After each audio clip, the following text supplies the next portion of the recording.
আসসালামু আলাইকুম। আপনার অনেকেই জিজ্ঞেস করতেছেন যে লোড আনলোডের ভিসায় আসার পরে সৌদি আরবে অন্য কোনো কাজ করা যায় কিনা। তো আজকের ভিডিওটা তাদের জন্য যে লোড আনলোডের ভিসা সৌদি আরবে যদি আসেন সেই ক্ষেত্রে কোন কোন কাজ করতে পারবেন এবং কোন কোন কাজ করতে পারবেন না সেটা নিয়ে একটু কথা বলবো।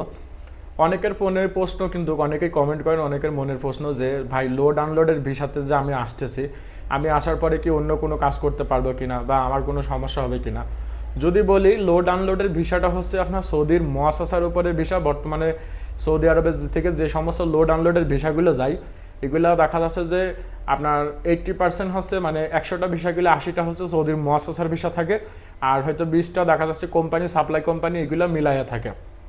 তো আপনার যখন লোড আনলোডের ভিসাতে সৌদি আরবে আসবেন, বেশিরভাগ ক্ষেত্রে এখন কিন্তু বাংলাদেশের ভিসা স্টাম্পিং হচ্ছে, যে ভিসাগুলো স্টাম্পিং হচ্ছে এগুলো ফলো করলে পরে দেখা যায় যে বেশিরভাগ ক্ষেত্রে পরেই আপনার যে ভিসাগুলো স্টাম্পিং হয় সেগুলোর পেশা থাকে হচ্ছে লোড আনলোড।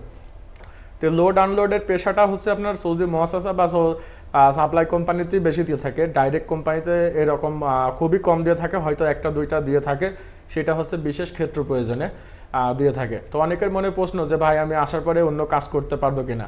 আপনি আসার পরে অন্য যে কোনো কাজ করতে পারবেন, কারণ কি আপনার ভিসাটা হচ্ছে আমেল আইডি। আমেল আইডি ভিসাটা হওয়ার জন্য, অর্থাৎ আপনি হচ্ছে জেনারেল ওয়ার্কারের ক্যাটাগরিতে পড়েন। যেহেতু জেনারেল ওয়ার্কারের ক্যাটাগরিতে আপনি পড়েন, সেহেতু আপনি যে কোনো কাজ আসার পরে করতে পারেন, কোনো সমস্যা নাই। এটাতে কোনো ধরা বাঁধা কোনো নিয়ম নাই। তবে কিছু কিছু ক্ষেত্র আছে, কিছু কিছু জায়গা আছে যে সমস্ত কাজগুলো করার জন্য এই লোড আনলোডের পেশাটাকে পরবর্তীতে পরিবর্তন করে নিতে হয়। এটা সৌদি আরব আসার পরে আপনার কাফালা হওয়ার সময় এটাকে পেশা পরিবর্তন করে আপনার তলব দিতে হয়। তো এখন বলি যে লোড আনলোডে কোন কোন কাজগুলো করতে পারবেন। লোড আনলোডে আসার পরে আপনি সৌদি আরবে প্লাম্বিংয়ের কাজ করতে পারবেন, ইলেকট্রিশিয়ানের কাজ করতে পারবেন, রাজমিস্ত্রির কাজ করতে পারবেন, তারপরে হচ্ছে আপনার হোটেলের কাজ করতে পারবেন। তবে হোটেলের কাজ করার জন্য আপনার হচ্ছে পেশা পরিবর্তন করতে হবে, এবং যেটা খাবার হোটেল সেখানে তো অবশ্যই আপনাকে পেশা পরিবর্তন করতে হবে, এবং আপনার বলদিয়ার কার্ড বানাইতে হবে। বলদিয়ার যে একটা কার্ড থাকে সেই কার্ড বানানো লাগবে। তারপরে দোকানে বাকালাতে ডিউটি করতে পারবেন। বাকালাতে ডিউটি করতে হলে পরেও আপনার যেটাকে আমরা দোকান বলি বা সুপার মার্কেট বলি, এগুলাতে আপনি ডিউটি করতে পারবেন। এগুলাতে বলদিয়ার কার্ড লাগে। বলদিয়ার কার্ড আপনাকে যে কোম্পানি কাজ নিচ্ছে বা যে কোম্পানি আপনি কাজ করতেছেন বা যে দোকানের কাজ করতেছেন, তারাই এগুলো সব বলদিয়ার কার্ড মার্ড এগুলো ব্যবস্থা তারাই করে দেয়।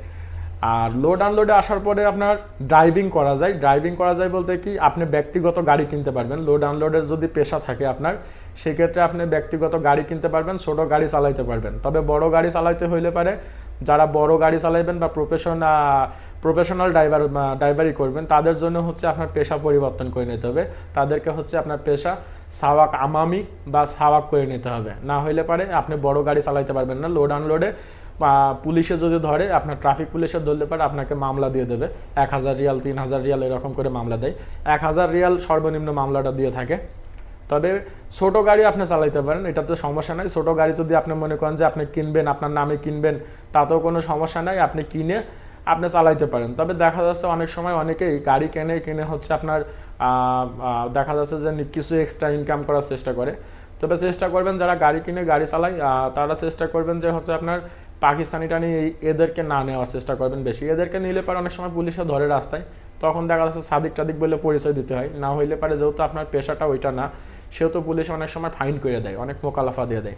তো এইগুলো একটু ব্যাপার আছে। তবে লোড আনলোডে এসে আপনি প্লাম্বিংয়ের কাজ করতে পারবেন, ইলেকট্রিশিয়ানের কাজ করতে পারবেন, তারপরে হচ্ছে আপনি এসি ফ্রিজের কাজ করতে পারবেন, বাইরে কাজ করে বেড়াতে পারবেন। এটাতে কোনো সমস্যা নাই বা ধরা বাঁধা কোনো নিয়ম নাই যে আপনি এই কাজ বা ওই কাজ আপনি করতে পারবেন না, বা এরকম কোনো ধরা বাঁধা নেই। তবে কিছু কিছু কাজ করার জন্য আপনাকে পেশা পরিবর্তন করে নিতে হবে। যখন আপনি কাফালা হবেন তখন অবশ্যই পেশাটা পরিবর্তন করে নিতে হবে। যেমন পেশা পরিবর্তন করা লাগবে, বড় গাড়ি চালাইতে হলে আপনার পেশা পরিবর্তন করে নিতে হবে।